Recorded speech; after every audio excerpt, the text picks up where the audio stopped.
Hello and welcome back to TCG Dreamland. Today we're talking about the new packs with Scarlet and Violet, the new pack order, the new amount of hits you get in a box, and what does that mean for you? Is that good or is that bad? You know, for some people it'll be good, for some people it'll be bad. It just depends on who you are. So we'll talk about the old way it was first with Sword and Shield.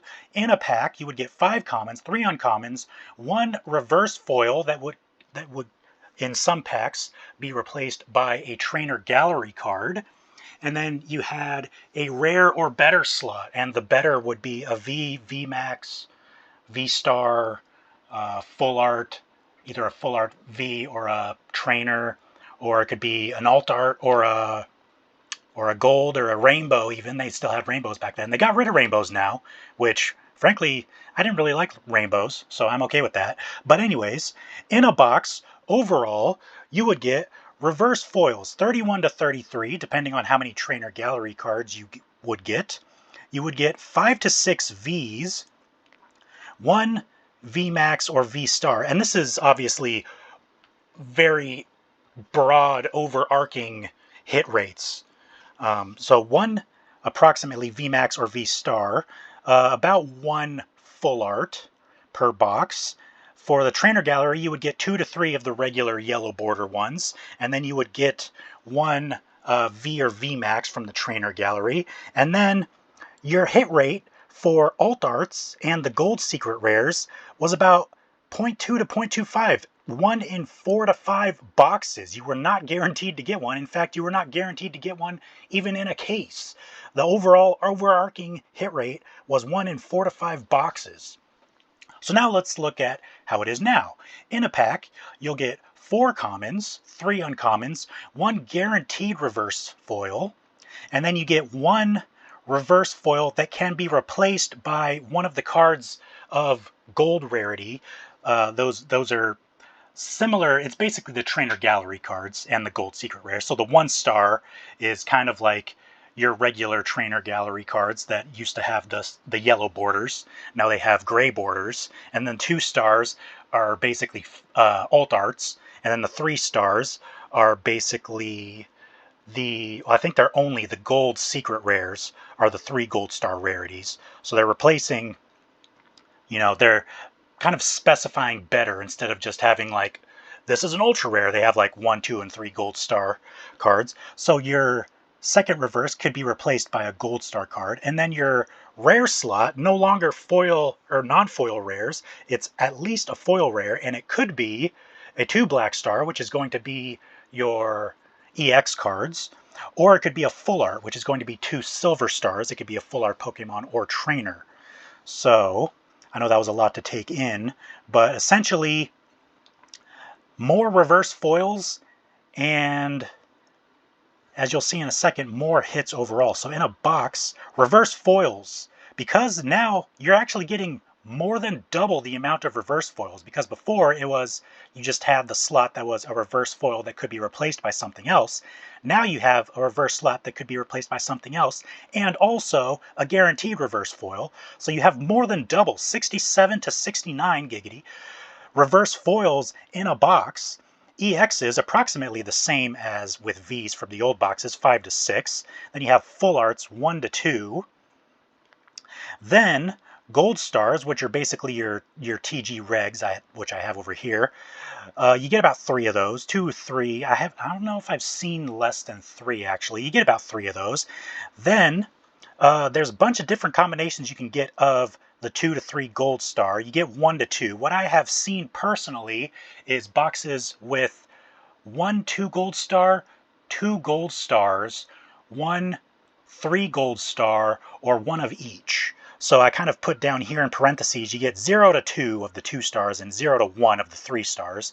I haven't seen like a ton of box openings. I haven't seen anyone that has put out like big, these are the hit rates of the 3 gold stars. But my, just rationalizing it, my thinking would be that a 3 gold star would be slightly more rare than a 2 gold star. So that is my thinking on that. But obviously, as you can see, more than twice as many reverse foils, and 4 to 5 times the number of alt arts. 4 to 5 times the hit rate for alt arts that it used to be. So let's talk about what this means for the secondary market. And this could be good for you or bad for you. Let's start with essentially bulk. So reverse foils, more than twice as many in a box. So the direct result of that, obviously, would be that reverse foils on the secondary market, on TCG Player and things like that, they would be less. But the indirect, and probably the more important thing for bulk resellers, is that non-foil Pokemon are basically worthless. Because here's the thing, it's like reverse foils are going to be less expensive. So why would you pay 3 cents for a non-foil when you could just pay 8 cents for a reverse foil, and then your entire deck is foil and it's 10 times cooler? And so that's kind of my hypothesis on that. Obviously, none of this is like, I mean, it's one set that has come out, so we don't have a whole lot of evidence to support this. But my thinking would be that an indirect result of more reverse foils would be that non-foil Pokemon are pretty much worthless now. Now, trainers are an exception to that because obviously you need trainers to play the game, and depending on how good the trainer is, it could still actually be, you know, a decent price. We see that with Miriam and with Nest Ball. Those are actually for bulk uncommons. Those are actually kind of expensive. So the trainers are an exception to that, but yeah, in general, the Pokemon are, if they're non-foil Pokemon, I don't really see a point in even reselling it.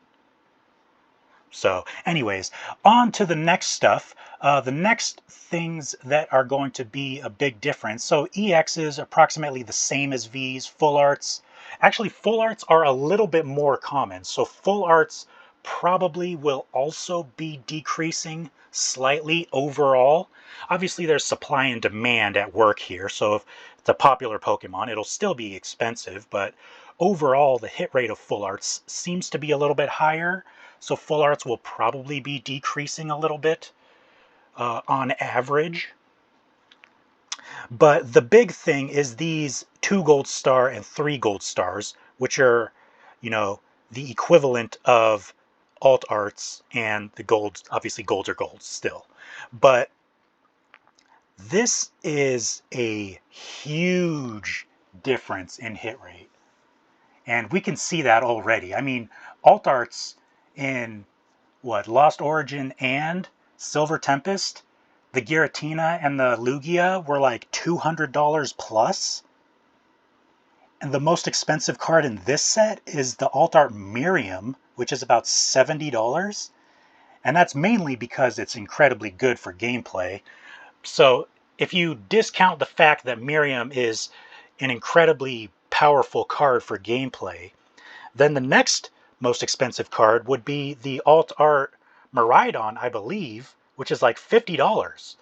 So essentially, what you have here is they increased the hit rate by 4 to 5 times, and so the price of the alt arts has decreased by 4 to 5 times, right? You have a $200 Lugia, now you have a $50 Miraidon. You see what I'm saying? So, is this good or bad? Well, if you're a collector, and if you're someone that likes opening boxes and, you know, putting together a master set, or just opening boxes and getting the hits you want and actually pulling the cards you want yourself, then obviously this is good for you. Because, you know, before, if you wanted to pull that alt art you wanted, you might have to open 4 cases to get it. But now it's like you can open 5 boxes and you might get it. So you see what I'm saying? It's good in that respect. I think for those people, as well as Pokemon, I think this is a very good move for Pokemon on their part.